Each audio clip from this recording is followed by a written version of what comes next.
আমি এই দেশের 2 জায়গা থেকে ঘুরে এলাম, আসাম, উড়িষ্যা।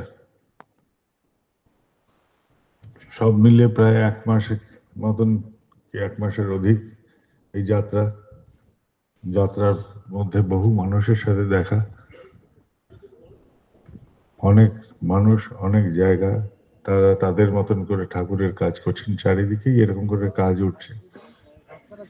কাজের প্রভাবে বহু মানুষের সাথে বহু দেখা হলো। অনেক পুরনো মানুষ যারা বৃদ্ধ হয়ে গেছেন, বার্ধক্য ধরেছে, তারাও তাদের মতন চেষ্টা করে চলেছেন সর্বত্র, সব জায়গায়। এমন কোনো জায়গা নেই যেখানে চেষ্টা নেই। চেষ্টা রহিত জায়গা আমার চোখে পড়েনি। যেখানে হয়তো আমি যেরকম চেয়েছি হয়নি, কিন্তু সেখানেও কি চেষ্টা হয়নি? সেখানেও চেষ্টা করেছে সবাই। চেষ্টা সর্বত্র আছে। চেষ্টা আছে বলেই আমরা ঠাকুরকে নিয়ে আনন্দে থাকার চেষ্টা করে চলেছি। সবাই তাই, সেটাই। আমরা ঠাকুরকে নিয়ে আনন্দ করেছি। কোথাও হয়তো আমার যাওয়া সম্ভব হয়নি, কোনো কোনো জায়গা এরকম থেকে গেছে যে যাওয়া যায়নি। কেননা একটা মানুষ কত জায়গায় ঘুরলেও মাস পার হয়ে যাবে, তাও দেশ ঘোরা যাবে না। এত জায়গায় ঠাকুরের কাজ চলছে, এক তো সর্বত্র ব্যাপী, সর্বব্যাপী এরকম কর্মকাণ্ড। আগেও হয়েছে, দীক্ষার প্লাবন যখন উঠেছে, এখনো হচ্ছে। এই দেখে এলাম চারিদিকে। আরেকটা কথা, যে এই যে দেখা, এই দেখাটা কিন্তু আজ থেকে শুরু হয়নি। ঠাকুর যখন ছিলেন একা, সেই একা মানুষ, আর চারিদিকে আমরা সব বিপরীতে, তার দিকে তাকাইনি।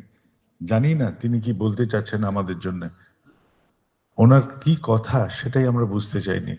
আমরা সবাই তার বিপরীতে দাঁড়িয়েছিলাম। একে একে একে একে অগণিত মানুষ তার ধরা পড়েছে, অগণিত মানুষ।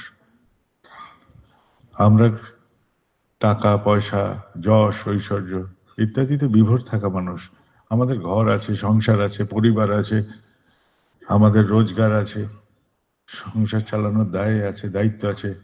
বাচ্চাগুলো যদি জন্মায় তাদের বিয়েরও ব্যবস্থা করার দায়িত্ব থাকে। আমরা কেউ মুক্ত নই। আমরা সবাই এরকম করে আবদ্ধ একটি জীব। আমরা সেই গুটি পোকার মতন আবদ্ধ হয়ে পড়েছি নিজেদের জালে, নিজেরাই কর্মের জালে। রোজ উঠি, কর্ম করি, খাওয়ার জোটাই, সেটা মল হয়ে বেরোয়, আবার শুই, আবার উঠি, আবার কিছু কর্ম করি, আবার খাদ্য জোটাই, আবার সেটা মল হয়ে বেরোয়। এই নির্গত জীবনধারা। গুটি পোকা যেরকম নিজেকে আবদ্ধ করে, এক নিত্য নৈমিত্তিক কর্মের মতন করে আমরাও আমাদের সেই গুটি পোকার মতন আবদ্ধ করেছি।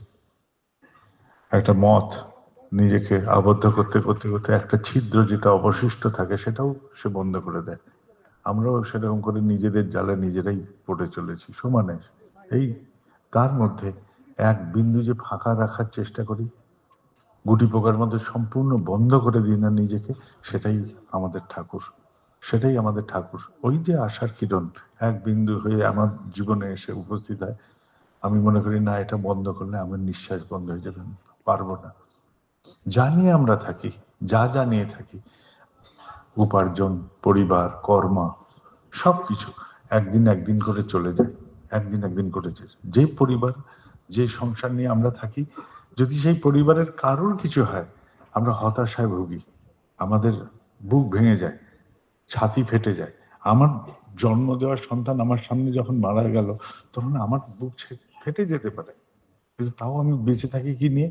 না, ঠাকুর আছেন। আমি এইটাই, এটাই তখন আমার কাছে একমাত্র, এক এবং অদ্বিতীয় সেই আস্থাস্থল, যেখানে আমাকে আটকে রাখে যে না, তুই পড়িস না, তুই ধরে রাখ, ধরে রাখ, এখনো তোর আশা আছে। তোর জীবন যখন আছে, এই জীবন দিয়ে তুই কিছু করতে পারবি।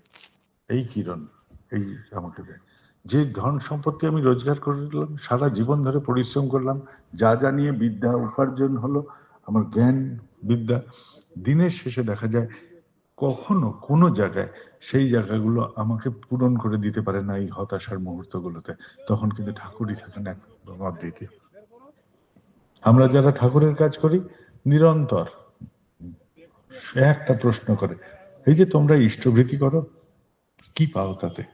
আমরা বলে বোঝাই কাউকে কাউকে যুক্তিপূর্ণ ভাবে, কত রকম করে বোঝাই, কেউ বোঝে কেউ বোঝে না। কিন্তু আমার যেটা আহরিত ধন যখন তিনি নেন, তিনি তো আমার আহরিত ধনের সাথে আমার কর্মফলকেও টেনে নিচ্ছেন, আমার কর্মফলও তিনি নিয়ে নিচ্ছেন। আজ থেকে কত বছর আগে, কত যুগ আগে রত্নাকর বলে এক দস্যু, সে দস্যু বৃত্তি করে জীবন জীবিকা নির্বাহ করত। যখন দেখলো যে তার কর্মফলের কেউ অংশীদার নেই, যখন কেউ অংশীদার নেই, তখন সে উপায় খুঁজলো।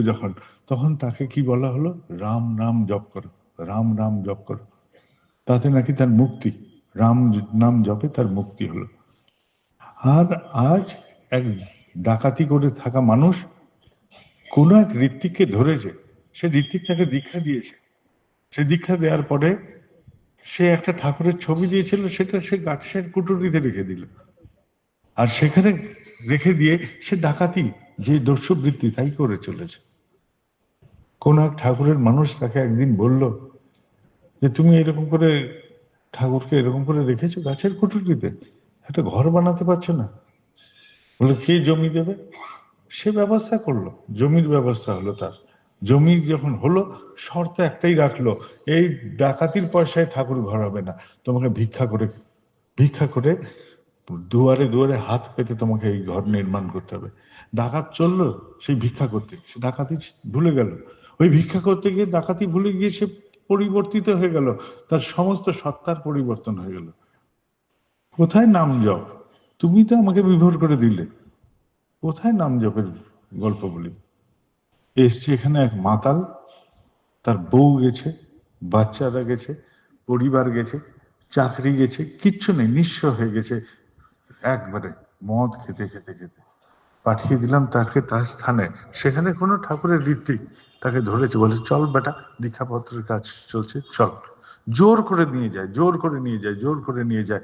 সেই মাতাল পরিবর্তিত হয়ে গেল। আজ তার চাকরি হলো, তার জীবন ফিরে এলো, জীবনটা তার গতিতে পেয়ে গেল, গতি পেয়ে গেল।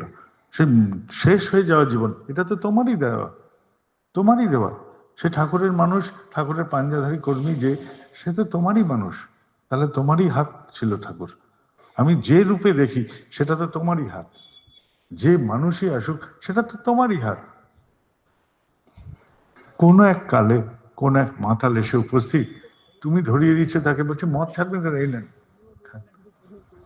সে শেষে তোমার প্রেমে মজে মদ দিল ছেড়ে, দিল যেই মদ ছেড়ে, যে মদ ছাড়লো, সে বলছে আপনি বড় চতুর, আপনি বড়ই চতুর।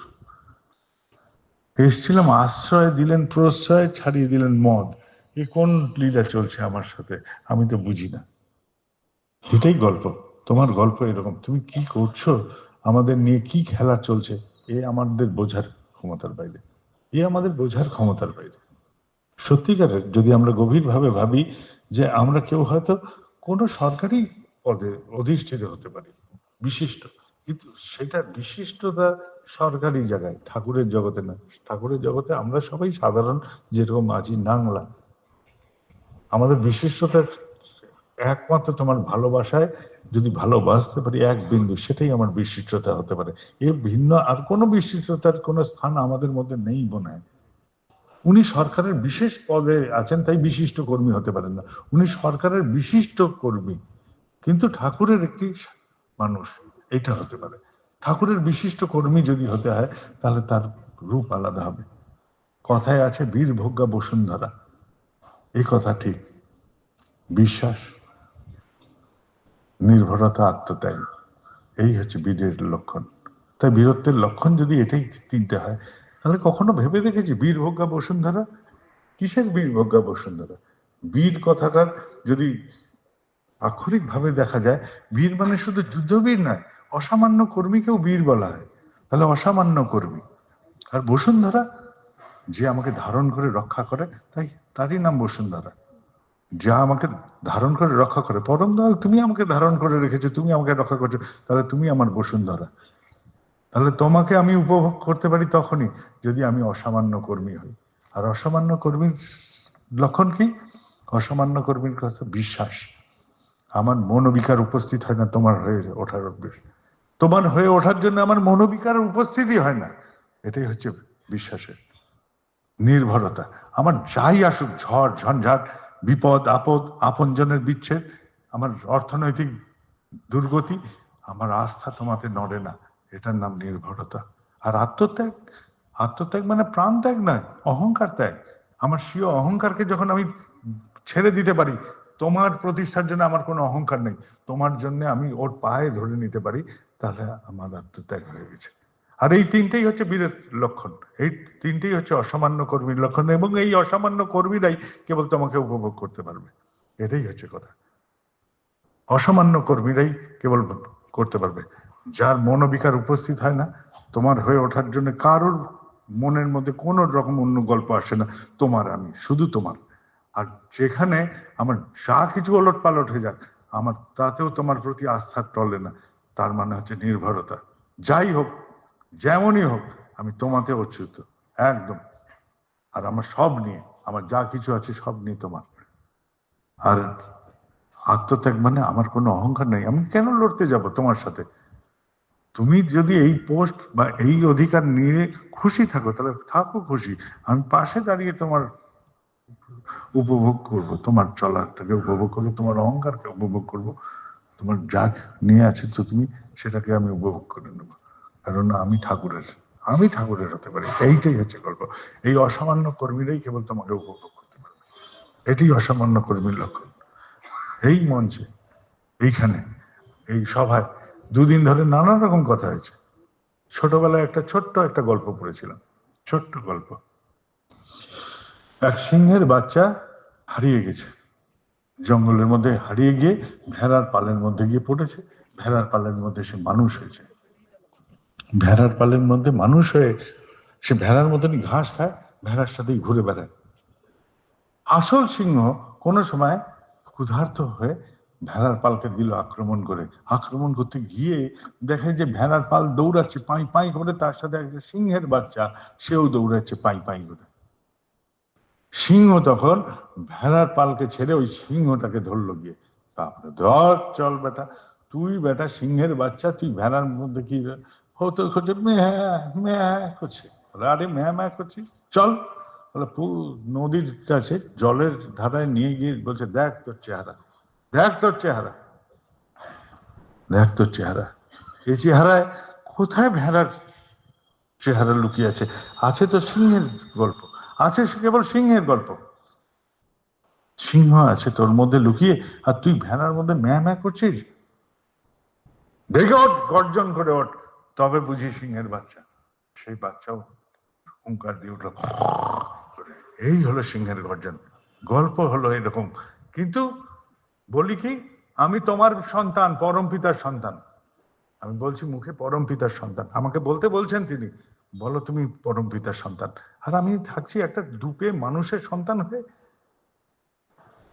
কে আমি, কারা আমরা? যদি পরম পিতার সন্তান না হই, তাহলে আমি কোন দুপে মানুষের সন্তান হয়ে আছি? যদি আমরা কর্মী হয়ে থাকি, অসামান্য কর্মীর দল, আমরা কতদিন দুপে মানুষ হয়ে থাকবো? গতকাল কি কেটেছে আমার জানার দরকার নেই, আজকে সকালটা কি কেটেছে জানার দরকার নেই, কি আড্ডা হয়েছে আমাদের মধ্যে জানার দরকার নেই, কি কথা হয়েছে জানার দরকার নেই। আমি একটাই কথা জানতে চাই, আমি পরম পিতার সন্তান কিনা।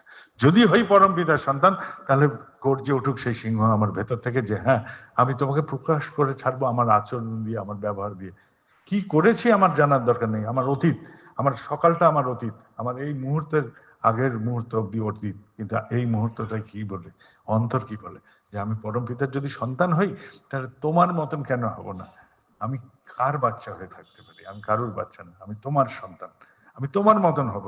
আমার ভাবনা হতে পারে মলিন, কত রকম ছবি এঁকে রেখেছি ছোটবেলা থেকে, এই মনের মধ্যে মার লাথি ওই ছবিগুলোর পেছনে। আমি তোমার মনের ছবির মতন করে চিন্তা করতে শিখি, এই মুহূর্ত থেকে শিখতে পারি, তারপরে গল্প আলাদা হয়ে যাবে। এই গল্প আর এক থাকে না, এইটাই হচ্ছে গল্প।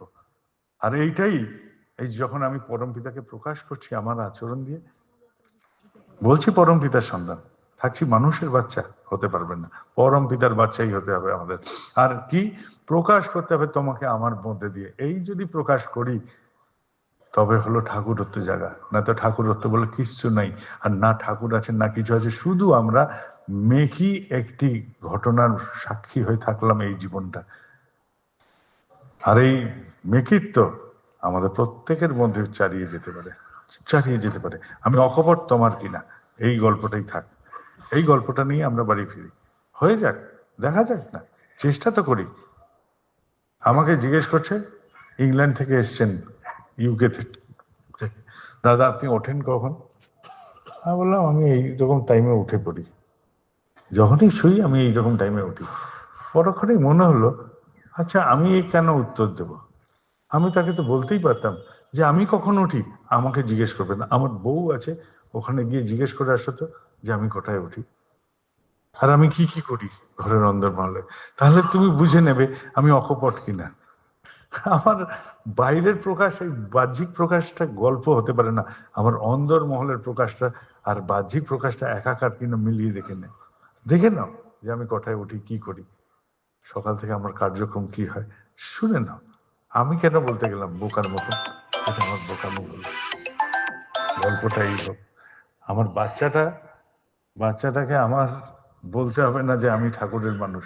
আমার আচরণ দেখুক, সে শিখে নেবে যে ঠাকুরের মানুষ কিনা, সে ভাবে কিনা ঠাকুরকে নিয়ে, চেষ্টা করে কিনা ঠাকুরকে নিয়ে, এইটুকুই খালি দেখানোর ইচ্ছা আমার। কারোর জন্য না, আমার ঘরের ওই বাচ্চাটাকে আমার আচরণ করে দেখিয়ে দিতে হবে যে আমি কি। আমি যদি না দেখাই তাহলে ওর চোখে চোখ রাখবো কি করে? ওর চোখে চোখ রাখবো কি করে? আমি ভেজাল মানুষ যদি হই, সামনে যদি বড় বড় কথা বলে থাকি, তাহলে সবচেয়ে ভেজাল আগে প্রকাশ পাবে আমার সন্তানটার কাছে, আমার বউয়ের কাছে। সেখানে যদি ভেজাল হয়ে থাকি, তাহলে তাদের শ্রদ্ধা এক বিন্দু আমার প্রতি জাগলো না, আমার চেষ্টা এক বিন্দু তাকে উদ্দীপ্ত করেনি। আর আমি বাইরে গিয়ে ঠাকুরের কথা বলবো এক বিন্দু, একটা বিন্দু। এইটুকুই গল্প, এইটাই হচ্ছে পরম পিতার মানুষের গল্প, আর কিছু নেই। আমরা সবাই সংসারের মানুষ, আমরা সংসারে থাকি, আয় উপার্জন নিয়ে থাকি, আমাদের ঘর সংসার পরিবারের দায় দায়িত্ব নিয়ে থাকি, আর এই নিয়ে কাটাই। আর তুমি আসো আমার কাছে, আমার ঘরে ঠাকুরের আসন দেখেছ? আরে আসন কি দেখাবি রে, তুই দেখা, তোকে, তুই আসন দেখাচ্ছিস, কত সুন্দর আসন করেছিস, দেখো আমার ঠাকুর ঘর, দেখো আমার মন্দির। কি মন্দির? কোথাকার মন্দির? আমি তো কত জায়গায় গিয়ে এবার জিজ্ঞেস করলাম যে ভাই, তোমাদের মন্দিরে যত লোক আজ আছো উপস্থিত, তার থেকে কি পাড়ার মুদিখানায় সারা বছর বেশিক্ষণ বেশি লোক যায় না? কি ঠাকুরের মন্দির হয়েছে যেখানে লোকই আসে না? আমাকে দেখানোর জন্য এত ভিড়, আর বছরের সারা বছর ফাঁকা পড়ে থাকেন ঠাকুর। আমি প্রণাম করছি, ঠাকুরের ছবির দিকে তাকি, বিগ্রহের দিকে তাকি, আমি বলছি তো কোথায় আছো তুমি ঠাকুর? এ কি করেছি আমি তোমাকে নিয়ে? এ কি জ্বালা তোমার যে একা তুমি সারাক্ষণ পড়ে থাকো? ওই পুরোহিত যদি ঘুম থেকে উঠলো সে প্রার্থনা করে, আর কেউ নাই, সংকল্প নাই আমাদের। আমি মন্দির বানাচ্ছি কি না, আমার ইচ্ছা হয়েছে, ওর সাথে আমি থাকবো না, আমার এখানে মন্দির লাগে, ওর সাথে আমি থাকতে পারছি না। ওর সাথে এটা বড় কথা না, ঠাকুর তোমার সাথে আমি থাকতে পারি কিনা এটাই বড় কথা। এই যে স্বীয় অহংকার ত্যাগ করতে পারিনি, তাই আমার জন্য একটা মন্দির লাগে, আমারও একটা কেন্দ্র লাগে, আমারও পিছনে ডানা লাগে, এই লাগে। দেখাতে হবে যে আমার সাথে কত মানুষ আছে। ব্যক্তিত্ব, ব্যক্তিত্ব এটা হচ্ছে সবচেয়ে বড় সম্পদ আমাদের হতে পারে। যদি যে বিশ্বাস আমার আছে সেটাতে যদি স্থির থাকি, সেটাই আমার ব্যক্তিত্ব। স্থির আছি কিনা, আমার বিশ্বাস নড়বড়ে না স্থির? যদি স্থির থাকে তাহলে আছে ব্যক্তিত্ব। ইষ্টার্থ পরায়ণতায় জেদি যারা, তাদের ব্যক্তিত্ব অটুট থাকে। তার মানে জেদি স্থির, সে এখান থেকে নড়বে না। এটাই হচ্ছে ব্যক্তিত্ববানের কথা। ঠিক আছে, সবাই ভালো থাকবেন। কারুর কাজ কম হয়েছে, কারুর কাজ বেশি হয়েছে, এটা হতে পারে, কিন্তু আমরা চেষ্টা করিনি, এটা আমি মানি না। সবাই চেষ্টা করেছি। এই দুদিনের ইয়েতে কত রকম কথা হয়েছে, এটা ঠিক হয়নি, ওটা ঠিক হয়নি, আমাদের ঠিক ঠিক এর দরকার নেই। সাধারণ মানুষ, এই দেশের নাগরিক, 76 হচ্ছে বুদ্ধি। আমাদের দেশের আইকিউ নাকি 76, সেটা চায়নার 100, জাপানের 100, জার্মানির 100, ইউরোপিয়ান সমস্ত কান্ট্রিগুলোর 100-র উপরে, আমেরিকার 100, আমাদের নাকি 76। একটু বোকা, হতেই পারে ভুল, টুকটাক ভুল হয়েই যায়, কি করব, সবটা তো পারি না। একটাই তো বুদ্ধি আছে, তুমি, এই বুদ্ধিটুকু নিয়েই থাকি, এইটুকু সম্পদ নিয়ে যাব ফিরে বাড়ি, আবার ফিরবো আবার, আর চেষ্টা করে যাই, চেষ্টা করতে থাকি। চলতে চলতে ওই চৌকোনা পাথর যদি একটু নিটল হয়ে যায় আমাদের মধ্যে দিয়ে, এইটুকুই আমাদের প্রাপ্তি। এখানে অনেক হিন্দি ভাষী আছেন, বহু हिंदी बोलने वाले हैं।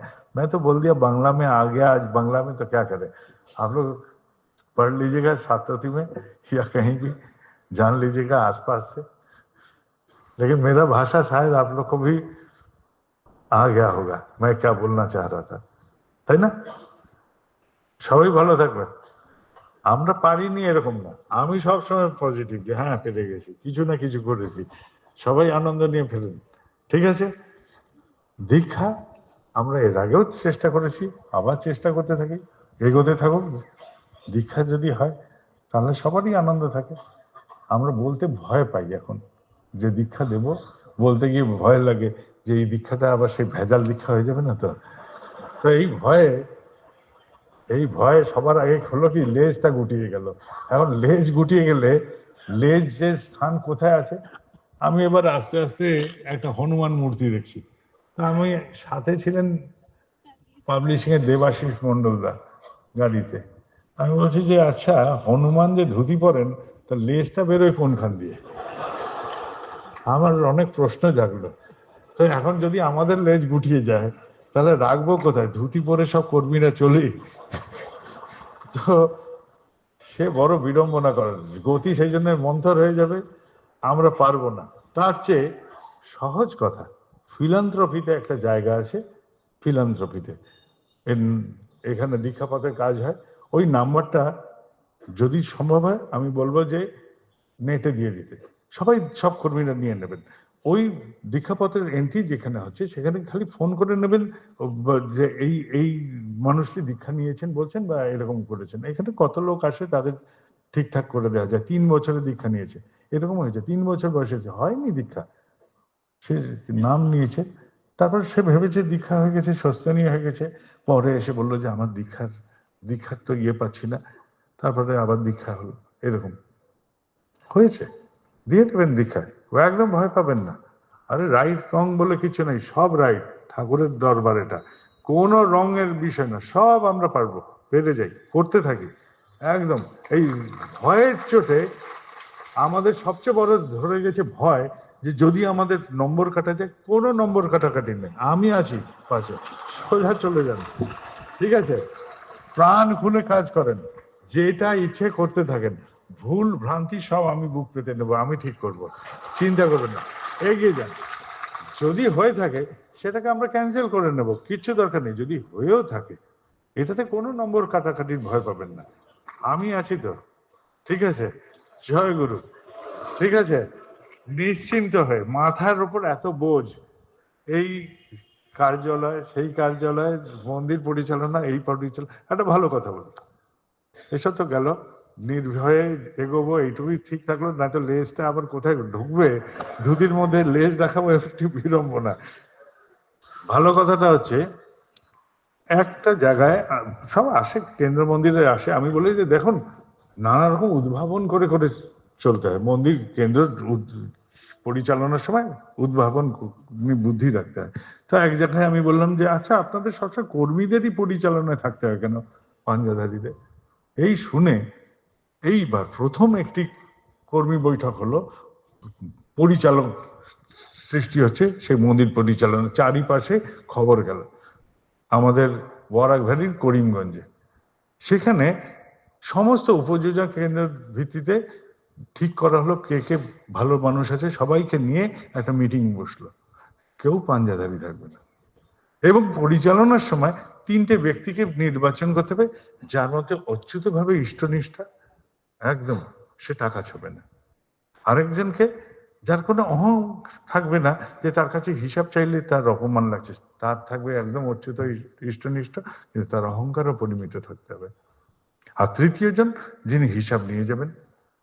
সেই বৈঠকে, যেখানে এই মন্দির পরিচালনার বৈঠক হচ্ছে, সেখানে অনেকগুলো পাঞ্জাধারী কর্মীরা উপস্থিত, তারা বসে আছেন। আর কাকে নিমন্ত্রণ করছেন? শহরের গণ্যমান্য অদীক্ষিত মানুষরা আছে, তারা বসে দেখছে। এবং সেই বসার মধ্যে নির্বাচিত হলো যে ইনি পরিচালনা করবেন, ইনি অর্থ ব্যবস্থাগুলো দেখবেন, আর ইনি হিসাব নিয়ে আসবেন। আর একটা পাঞ্জাধারী কর্মীও ওই কমিটির মধ্যে থাকলেন না। এই দেখে শহরের যারা বিশিষ্ট জন, তারা বলছে আপনারা এরকম করে ঠাকুরের কাজ করেন, আপনারা এরকম, মানে শ্রদ্ধায় তাদের মাথার নিচু হয়ে আসছে, নমন এসে যাচ্ছে।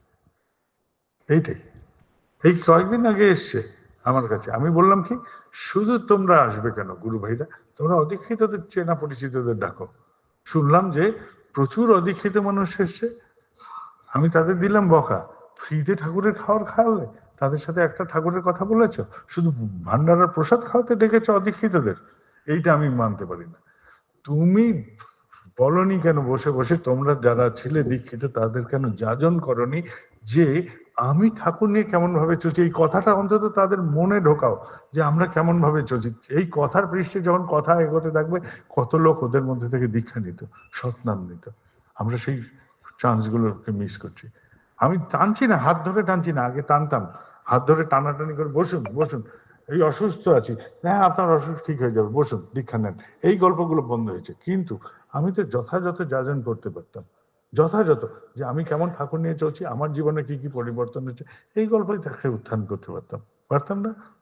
এইগুলোই তো, এইটুকুই আমরা করতে পারি। আমরা সব বিচক্ষণ মানুষ, আমরা সবাই পারবো, কেননা আমি তোমাকে অন্তত ভালোবাসি। এই পৃথিবীতে তোমার মতন আর কেউ নেই, কেউ নেই।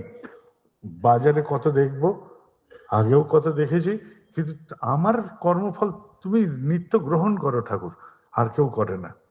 তুমি আমার নিত্য কর্মফল গ্রহণ করছো, আমাকে মুক্ত করে রাখছো, আমাকে বড় ভয় দাও, তুমি তুমি বড় ভয় দাও, এরকম আর কাউকে পাবো না।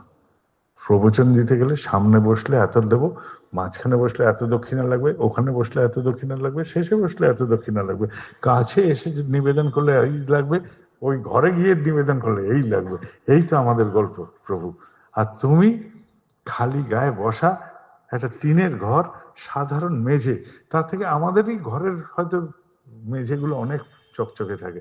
কত মন্দিরে যাই বলি এতে রাজপ্রাসাদ, আর যেখানে আমার ঠাকুর থাকেন টিনের ঘর, খালি গা, একটা না ঘড়ি না গয়না, কিছু নেই। আর তার লাগবে বিশ্ব দুনিয়ার মালিক, তার লাগবে টাকা, আমাদের কোনো টাকার বিষয় নেই, কোনো টাকার বিষয় নেই। কত লোক আসে গরিব, ইষ্টভীতি করবো কি করে, এই উত্থান করে আমরা ঘাবড়ে যাই। সত্যি তো গরিব মানুষ। আমার একটা প্রশ্ন, তুই গরিব হতে পারিস, ভিক্ষা করে তো তুই খাস, এতটুকু তো ভিক্ষা করিস তুই। এই যে ভিক্ষা করলেই তার থেকে এইটুকু দানা তুলে দে। আছে রবীন্দ্রনাথের কবিতায়, এলো সেই সুবর্ণ রথে চেপে দেবতার মতন মানুষ, ভাবলাম ভিক্ষার মিলবে কত। এগিয়ে গেল নগর ভিখারি, সেখানে উল্টে নেমে এলো সেই দেবতা, এসে বলে যে তুই আমাকে দে ভিক্ষা। যে হাত পাতলো, ঝোলা থেকে দিল একখানি দানা তুলে তার হাতে। ভিক্ষা শেষে সে ফিরলো যখন নিজের ঘরে, উজাড় করলো ঝুলিখানি, দেখলো একটা দানা হয়ে গেছে সোনায় পরিণত, তখন হায় হায় করছে, কেন দিইনি তুলে তোমায়। তাহলে তুই এইটুকু দিতে কার্পণ্য করিস না, এইটুকু তুলে রাখ তোর গুরুর জন্য। 30 দিনে যদি এইটুকুই হয় তোর সম্বল, তাহলে সেই 5 টাকা 7 টাকাই পাঠা, তুই অন্তত ইষ্টবিধি কর, কায়েম থাকবি, তোর দারিদ্রতা থেকে তুই মুক্ত পাবি। ভারত জৈন এই ইদানিং কালে খুব উঠেছে নেটে, সে নাকি ভিখারি, থাকে কোথায়? বোম্বে শহরে, পৃথিবীর সবচেয়ে ধনী ভিখারি। কত সম্পত্তি তার? 7.5 কোটি টাকা, ফ্ল্যাট আছে, ইত্যাদি আছে, সব আছে। বলে যে এত সম্পত্তি তাও ভিক্ষা? বলে শুধু আমার জন্য করি না, আমি দেবতার উদ্দেশ্যে দিই, মঙ্গল কার্যে দিই।